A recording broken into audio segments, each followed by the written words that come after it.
So in this next video, we're going to be talking about radicals, everything radicals. So that's just talking about square roots, and I feel like I can explain just about everything with the square root with this one problem right here. So this problem we're being asked the square root of 50 x to the power 5 by the power 6. And I'm going to break this up into smaller parts. With all these problems, that's what I'm doing. I'm just breaking them up into smaller parts. So first we have the square root of 50. Next we have x to the power 5. Lastly, we have y to the power 6. And if you guys are looking at this problem, you feel like you have no idea where to even start, you don't know anything. That's why I feel like this problem's so good. So I'm going to be breaking everything up over there into like smaller pieces and showing you the smaller rules, the smaller details that you guys need to remember. So I'm going to write now. So there's this rule with radicals that we can split this up into 3 different things. So you can split up a square root, you're allowed to do that. So this really just equals the square root of 50 times the square root of x to the 5th times the square root of y to the power 6. So now over here on this side of the board, we can do these 3 things separately. So first, we have square root of 50, and we're solving that separately. After we do that, we have the square root of x to the 5th. We're doing that separately. And then finally, we have the square root of y to the power of 6. And we're going to do that separately. So first, let's start off with the square root of 50. So we have these things that are called perfect squares. When we're dealing with numbers, those perfect squares are numbers that we can take the square root of, and we just get a whole number. So 4 is a square root, or a perfect square, since 2 times 2 equals 4. 9 is a perfect square, since 3 times 3 equals 9.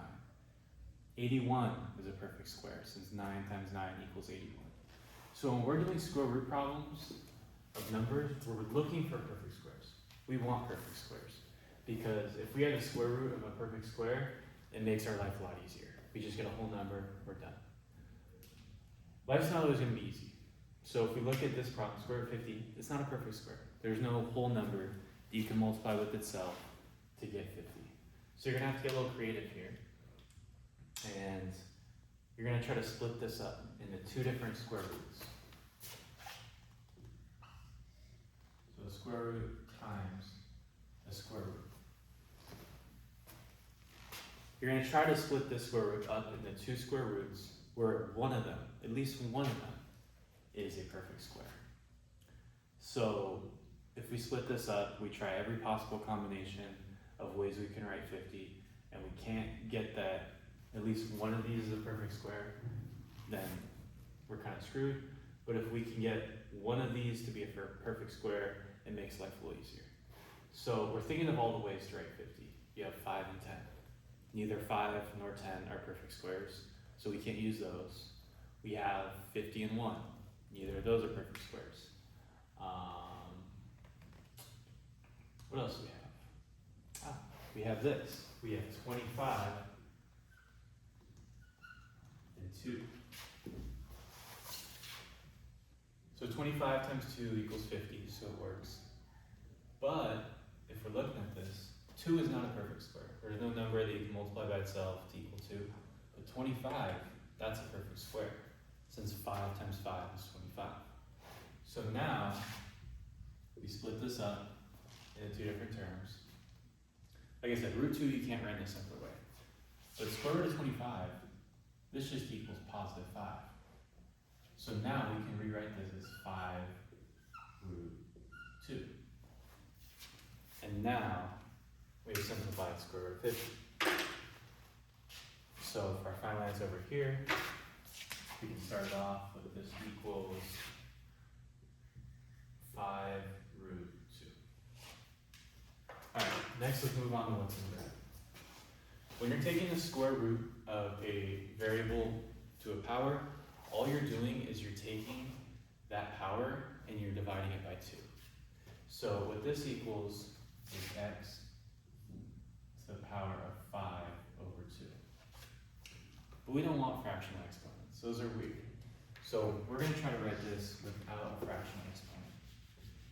And so how we're going to do that is, and by the way, what you call x to an even power, you call that a perfect square in terms of variables. Since it gives you a variable to an even power, it just gives you a variable to a whole number. The x to the 5th is not a perfect number. All odd exponents are not perfect squares. I bet I said perfect numbers, perfect squares. Because if you take the square root of it, you get a fraction. Fractions are gross. So we're trying to write this now, just like we did here. We're going to break it up into square roots. And we want one of those square roots to be a perfect square. And so what you're going to do is, you have x to the 5th. We're going to go one number beneath x to the 5th. So that would be x to the power of 4. X to the power of 4 is a perfect square, since the square root of x to the 4th would just be x squared. X squared is, the 2 is a whole number, so that would work. So what you're going to do in one of these square roots is you're going to put x to the power of, and that power is going to be 1 degree less than this. So this is a 5, so this one's going to be 4. And then in the other box, it's just going to be x to the power of 1. And so 4 plus 1 is 5, so we're all good.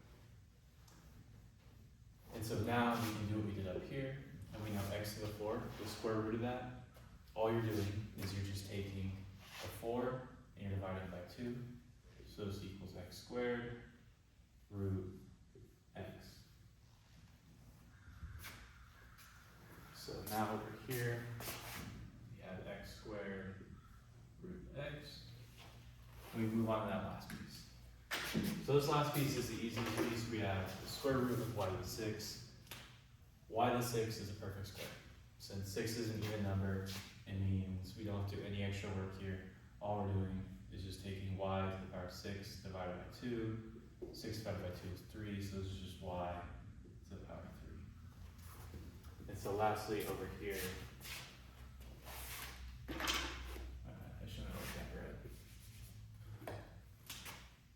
So we have x squared root x, and then we have y to the power of 3.